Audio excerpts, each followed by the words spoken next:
हरे कृष्णा। जैसे कि मेरी आज टैगलाइन है वीडियो की कि दिस इज नॉट ट्रू कि they lived happily ever after. Ever after की डेफिनेशन हमारी बहुत छोटी है।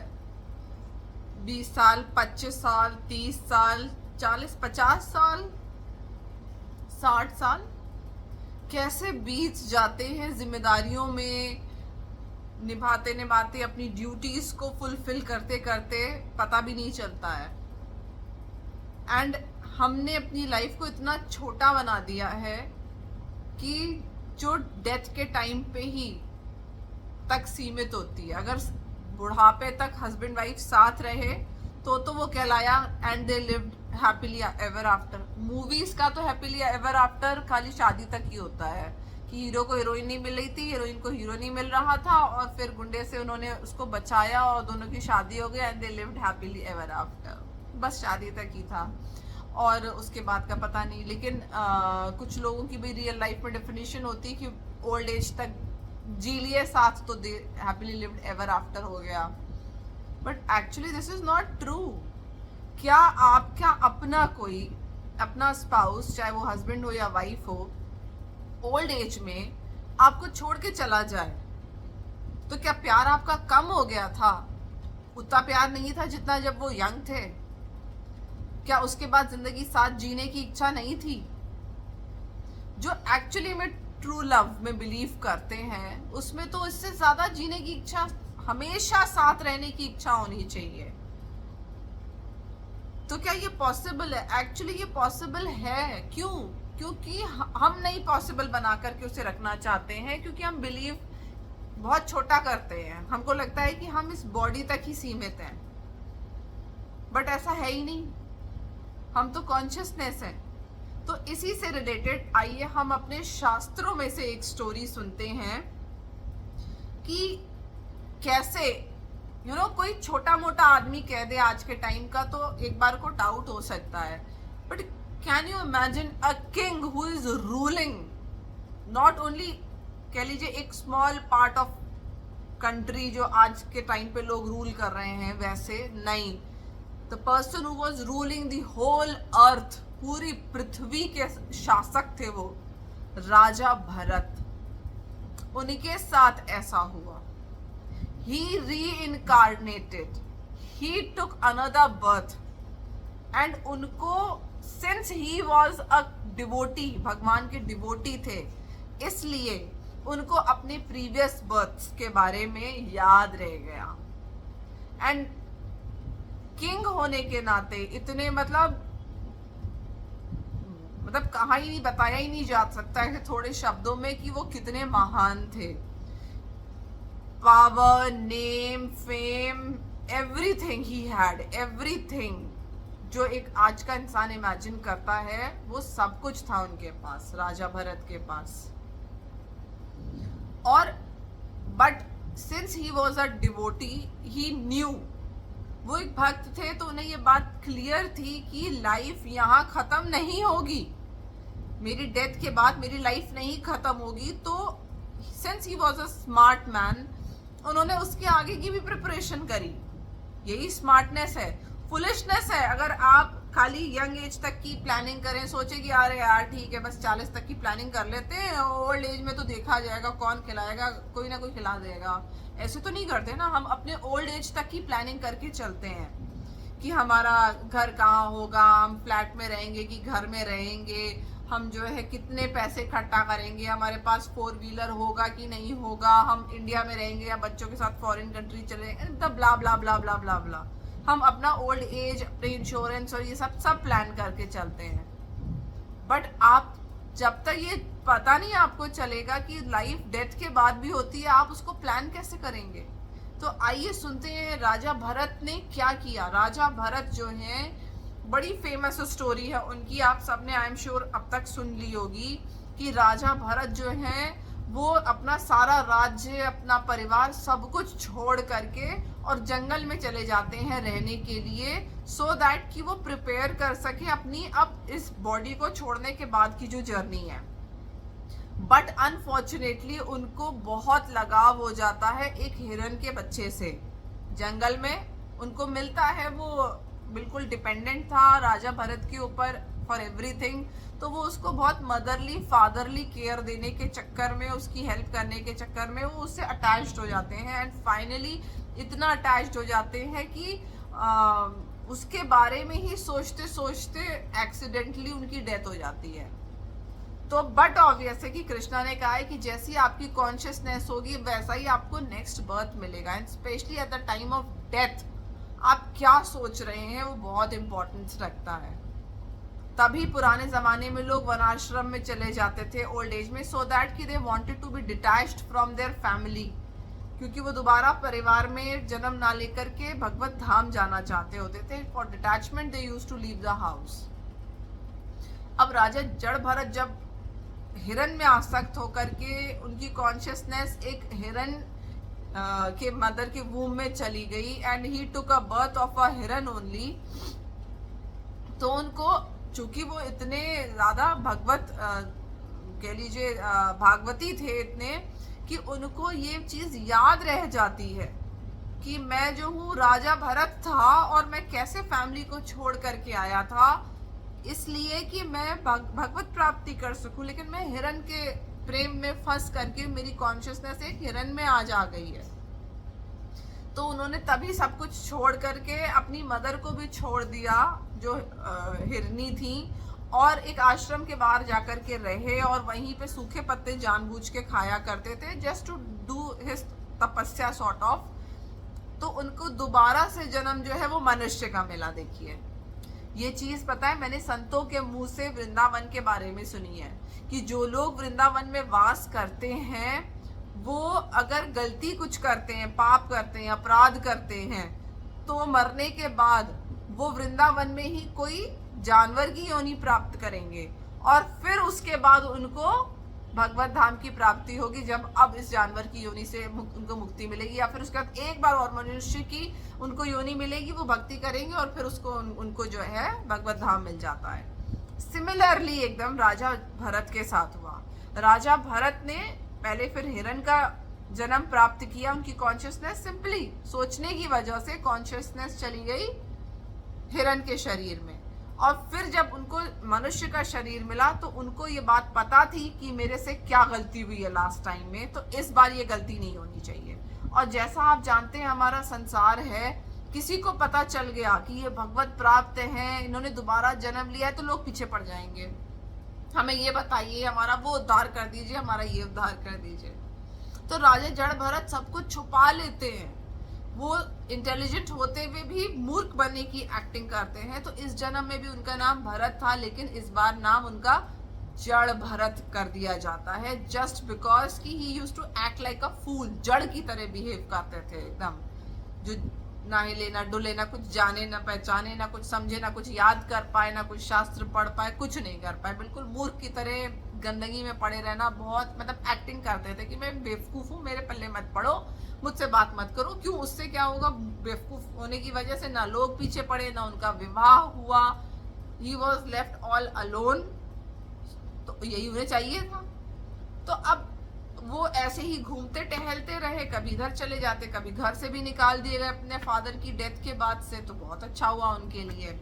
तो अब सुनिए होता क्या है। अब एक बार क्या होता है कि उनको होता तो बहुत कुछ है कि कैसे काली माँ की बलि दिलाने के लिए भी लेकर के जा रहे थे उनको, लेकिन वो वहां से भी बच गए। माँ काली ने उनको स्वयं बचाया, अपने भक्तों को मार दिया राजा जड़ भरत को बचाने के लिए। फिर राजा जड़ भरत जो है वो रास्ते में जा रहे थे, और एक राजा थे, राजा रहुगुण। राजा रहुगुण जो है वो जा रहे थे कपिल मुनि से मिलने, मतलब वो भी you know he was aspiring for knowledge, real knowledge. तो कुछ भक्त थे वो, और इस तरीके की नॉलेज की रिस्पेक्ट भी करते थे। तो क्या हुआ कि अब राजा रहुगुण जो हैं उनकी पालकी उठाने वाले जो कहार थे वो उसमें एक कम पड़ गया। तो उनके बाकी जो कहार थे उन्होंने कहा कि आसपास देखते हैं, किसी को पकड़ लेते हैं जो कि ये पालकी उठाने में हमारी हेल्प कर सके। अब उन्हें आसपास राजा जड़ भरत ही दिखते हैं हट्टे कट्टे से, जो कि आराम से पालकी उठा सके। तो राजा जड़ भरत को पकड़ करके ले आते हैं कि चलो पालकी उठाओ। तो अब राजा जड़ भरत जो है वो पालकी उठाते तो हैं, लेकिन क्या करते हैं कि अब वो नीचे देख करके चलते हैं। देखते हैं चींटी चल रही है तो इधर हो गए, उधर हो गए, इधर से बचा रहे चींटी को, पैर ना पड़ जाए, तो बहुत ज्यादा पालकी को शेक कर देते हैं। तो राजा राहुगुण जो है बहुत इरिटेट होने लगते हैं। तो इरिटेट होकर के राजा राहुगुण जो है वो क्या कहते हैं ये सुनिए पहले, क्योंकि ये मायने रखती है बात जो राजा राहुगुण एज अ टॉन्ट कहते हैं। राजा राहुगुण कहते हैं, how troublesome this is, my dear brother. You certainly appear very fatigued. तुम बहुत थके हुए लग रहे हो, because you have carried this palanquin alone without assistance. तुम थके हुए लग रहे हो क्योंकि तुम अकेले ही उठा रहे हो इस पालकी को, कोई और तो तुम्हारी हेल्प कर नहीं रहा है। For a long time, due to your old age, एकदम यंग थे तो उन्हें टॉन्ट मारते हैं, due to your old age you have become greatly troubled my dear friend, I see that you are not very firm, not very strong and stout, art you your fellow carriers cooperating with you. तुम बहुत कमजोर दिख रहे हो जबकि वो हट्टे कट्टे थे। In this way the king criticised जड़ Bharat with sarcastic words. Yet despite being criticized in this way, Jad Bharat had no bodily conception of the situation. He knew that he was not the body, for he had attained his spiritual identity.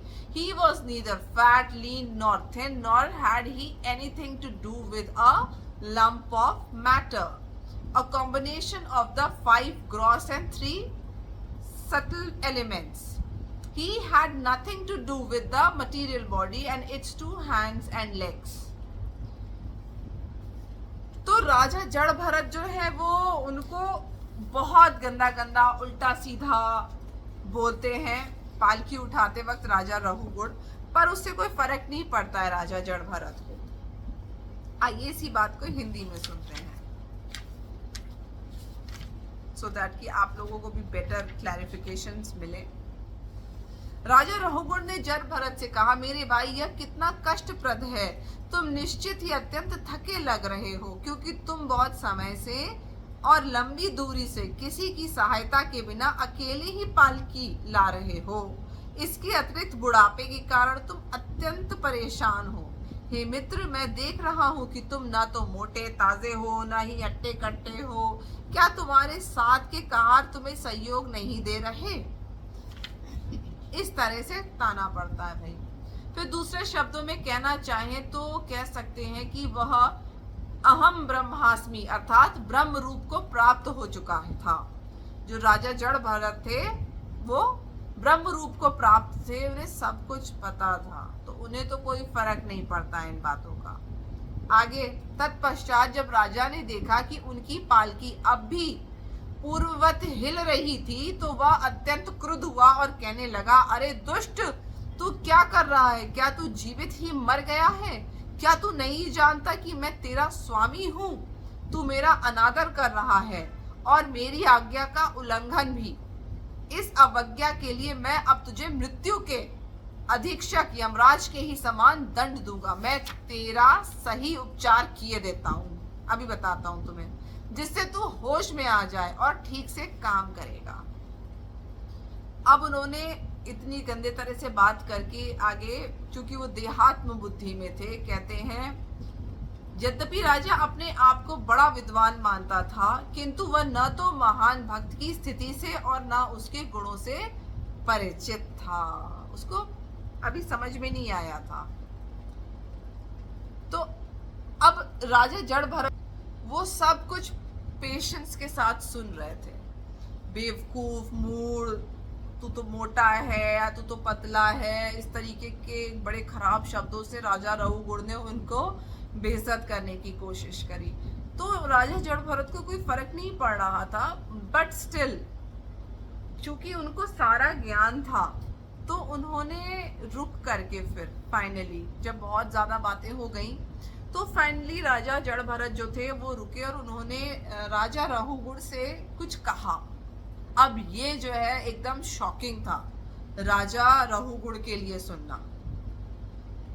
क्यों मैं आप लोग को ये बात बता रही हूँ? क्योंकि देखिए, जो जड़ भरत हैं उन्हें किस तरह से अपनी पास्ट लाइफ याद थी, वो एक कॉन्शियसनेस है, उन्हें ये बहुत अच्छे से पता था। उन्होंने ये जो ट्रांजिशन का फेज था ना, इस शरीर से एक दूसरे जानवर के शरीर में जाना, फिर जानवर के शरीर से इंसान के शरीर में फिर से वापस जाना, ये जो ट्रांजिशन था ना, ये होते हुए उन्होंने खुद एक्सपीरियंस किया था। आज भी रीइंकार्नेशन के केसेस होते हैं, आज भी लोग बात कर रहे हैं इस बारे में। और जब कोई भगवान का भक्त है, चीज़ों को जानता है, पहले तो देखिए बुकिश नॉलेज अटेन की होगी उन्होंने, उसके बाद उन्होंने ये चीज़ खुद एक्सपीरियंस करी, तो उनको और क्लैरिटी बिल्कुल 100% मिल गई कि जो ये लिखा गया है शास्त्रों में, ये बात 110% सही है कि we are not this body only. इस शरीर के ख़त्म होने के बाद भी हम अपनी जर्नी को कंटिन्यू करेंगे, और ये कोई सिंपल जर्नी नहीं है, ये बहुत कॉम्प्लेक्स जर्नी हो सकती है। अगर हमने अपनी कॉन्शियस थिंकिंग को भगवान की भक्ति में नहीं लगाया तो ये बहुत कॉम्प्लेक्स जर्नी आगे हो सकती है। क्यों? क्योंकि इसमें हमें पाप के भी फल भोगने हैं और हमें पुण्य के भी फल भोगने हैं, और वो ऐसे भयानक भी हो सकते हैं और इतने अच्छे भी हो सकते हैं कि दोनों ही सूरतों में हमें फिर वो और आगे फंसाते चले जाएंगे। तो राजा रहुगुण एक ऐसा रियल कैरेक्टर है शास्त्रों का, जो इस खास ट्रांजिशन को होते हुए देख रहा है कि मैं कैसे कॉन्शियस रूप में, एक कॉन्शियसनेस के रूप में एक शरीर से दूसरे शरीर में ट्रांसफर हो रहा हूँ। तो राजा जड़ भरत क्या जवाब देते हैं राजा रहुगुण को? वो कहते हैं राजा रहुगुण से, महान ब्राह्मण जड़ भरत ने कहा, हे राजन तथा वीर, आपने जो कुछ व्यंग में कहा है वह सचमुच ठीक है। ये मात्र उलाहना पूर्ण शब्द नहीं है, क्योंकि शरीर तो वाहन है, शरीर द्वारा ढोया जाने वाला भार मेरा नहीं है। वो अपनी इस रियलाइजेशन में बात कर रहे हैं कि मैं कॉन्शियसनेस हूँ, जो भार ढो रहा था ये मैं थोड़ी ना ढो रहा था, ये तो शरीर ढो रहा है, मैं अलग हूँ, शरीर अलग है, क्योंकि मैं तो आत्मा हूं। आपके कथनों में तनिक भी विरोधाभास नहीं है, क्योंकि मैं शरीर से भिन्न हूं, मैं पालकी का ढोने वाला नहीं हूं, वो तो शरीर है। ये बातें देखिए, ये नोट्स बनाने वाली बातें हैं जो राजा जड़ भरत बोल रहे हैं। क्यों? क्योंकि ये हमारे लिए बिल्कुल एप्लीकेबल है, ये बिल्कुल हमें डेप्थ में समझाएंगी चीज़ों को। जिस दिन आपको भी समझ में आने लग गया, आपको अपने आप ये बातों की डेप्थनेस समझ में आने लगेगी। निस्संदेह जैसा आपने संकेत किया है, पालकी ढोने में मैंने कोई श्रम नहीं किया है, क्योंकि मैं तो शरीर से पृथक हूँ। आपने कहा कि मैं हृष्ट पुष्ट नहीं हूँ, ये शब्द उस व्यक्ति के लिए सर्वथा अनुरूप है जो शरीर तथा आत्मा का अंतर नहीं जानता। शरीर मोटा या दुबला हो सकता है, किंतु कोई भी बुद्धिमान यह बात आत्मा के लिए नहीं कहेगा।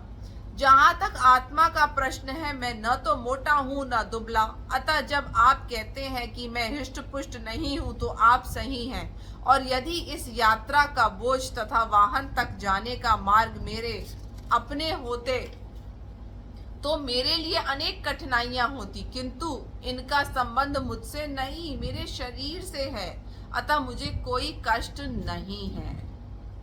मोटापा, दुबलापन, शारीरिक तथा मानसिक कष्ट, भूख, प्यास, भय, कला, भौतिक सुख की कामना, बुढ़ापा, निंद्रा, भौतिक पदार्थ में आसक्ति, क्रोध, शोक, मोह तथा देहात्माभिमान, ये सभी आत्मा के भौतिक आवरण के स्वरूप अंतर हैं। जो व्यक्ति देहात्म बुद्धि में लीन रहता है वही इनसे प्रभावित होता है, किंतु मैं तो समस्त प्रकार के देहात्म बुद्धि से मुक्त हूँ।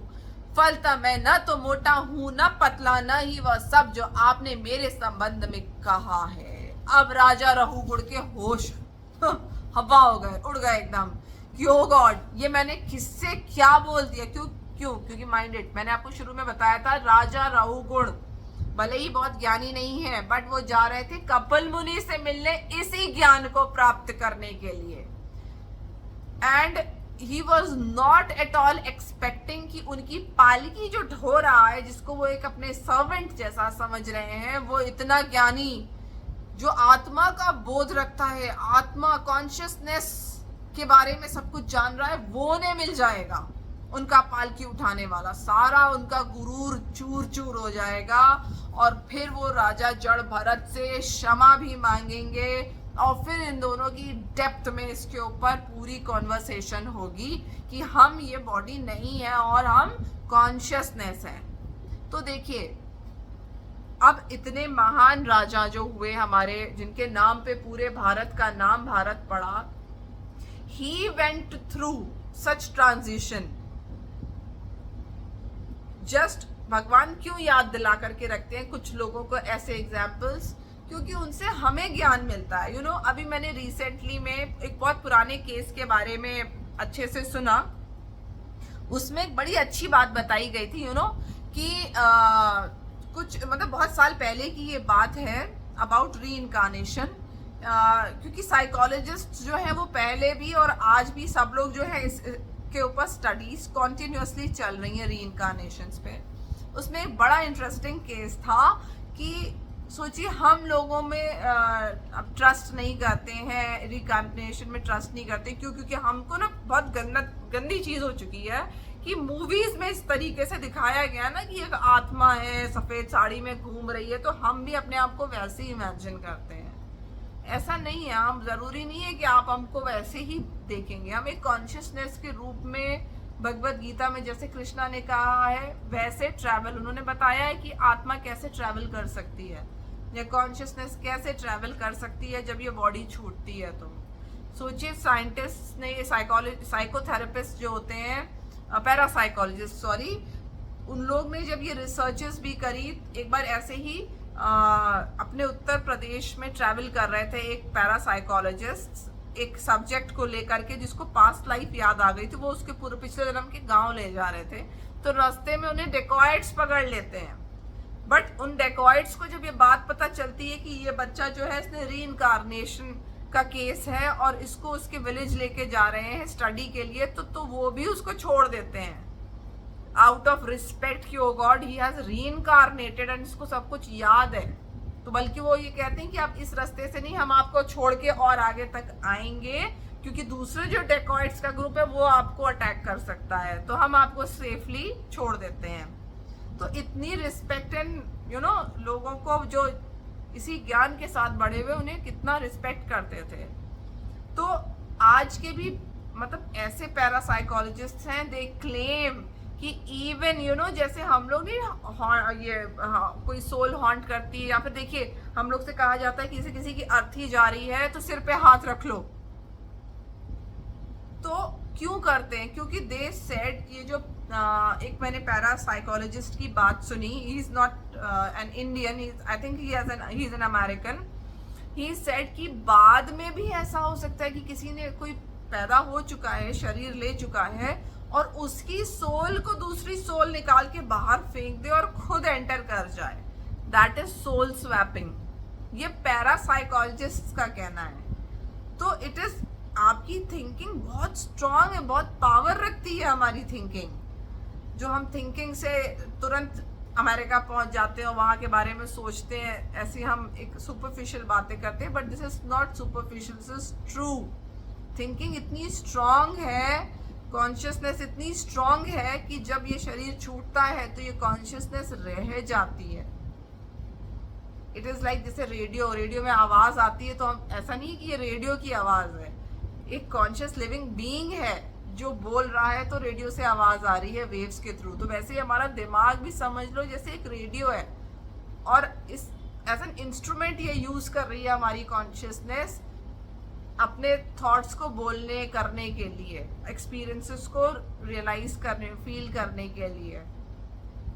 तो इस तरीके की स्टोरीज के साथ मैं और आगे आती रहूंगी, सो दैट कि आपका विश्वास बिल्टअप हो हमारे शास्त्रों से लेकर के आज के मॉडर्न साइकोलॉजिस्ट के द्वारा की हुई स्टडीज हम सब साथ लेकर के चलना चाहिए, सो दैट कि we can understand it in a better way and not in a Bollywood Hollywood way, and can then resolve the problems of our life and not only our life, सबकी जिंदगी की। हर कोई जूझ रहा है, बहुत भयानक प्रॉब्लम से लोग बहुत सारे जूझ रहे हैं समाज में, जो कि ज़रूरत है ही नहीं उन प्रॉब्लम्स में फंसने की, पढ़ने की। ऐसी बहुत सारी बातें मैंने कलेक्ट करी हैं, आई होप आप सबके काम आए और मैं जल्दी उन सब बातों को आपके सामने रखूं जो मैंने कलेक्ट की हैं इधर से उधर से, डेटा बाय डेटा, पढ़ पढ़ के, सुन सुन करके। बहुत मायने रखती हैं, इसलिए मायने रखती हैं क्योंकि ये बातें जो हैं अगर आपको रियलाइज हो गई तो आप अगर आज किसी पेन में है या कोई तकलीफ से गुजर रहे हैं तो आपको पता चलेगा आपको उस चीज से गुजरने की जरूरत ही नहीं थी। छोटी सी छोटी चीज, कोई मान लीजिए कोई लेडी कहे कि मैं उस लेडी को भगवान ने इतना खूबसूरत बनाया, मुझे क्यों नहीं बनाया, तो इसका भी रीजन आप खुद हैं। अगर आप सुंदर नहीं जन्म ले पाए, चेहरा आपका सुंदर नहीं है, उसका रीजन आप और आप, सिर्फ आप खुद हैं। इसलिए आप सुंदर नहीं है या कोई दूसरा रूपवान है और आप रूपवान नहीं है। आप भी रूपवान हो सकते हैं अगर आप रियलिटी को समझें, तो आप भी रूपवान हो सकते हैं, आप भी धनवान हो सकते हैं अगर आपको ये साइंस समझ में आ जाए कि कैसे बॉडी से कॉन्शियसनेस ट्रैवल करती है और हम कॉन्शियसनेस ही हैं, और हमें क्या सोचना चाहिए, हमें क्या करना चाहिए, हमें क्या सोच के बोलना चाहिए, हमें बोलना भी चाहिए कि नहीं बोलना चाहिए, या क्या सोचना चाहिए, ये कितना ज्यादा इम्पोर्टेंट है, बहुत इम्पोर्टेंट है। कुछ करो ना करो, जीवन में बुरा गंदा सोचना ही नहीं चाहिए। हमारे आपको इतना गंदा शरीर दिला सकता है आपको नेक्स्ट बर्थ में, सिर्फ आपकी थिंकिंग आपको बहुत गंदा शरीर दिला सकती है। हरे कृष्णा।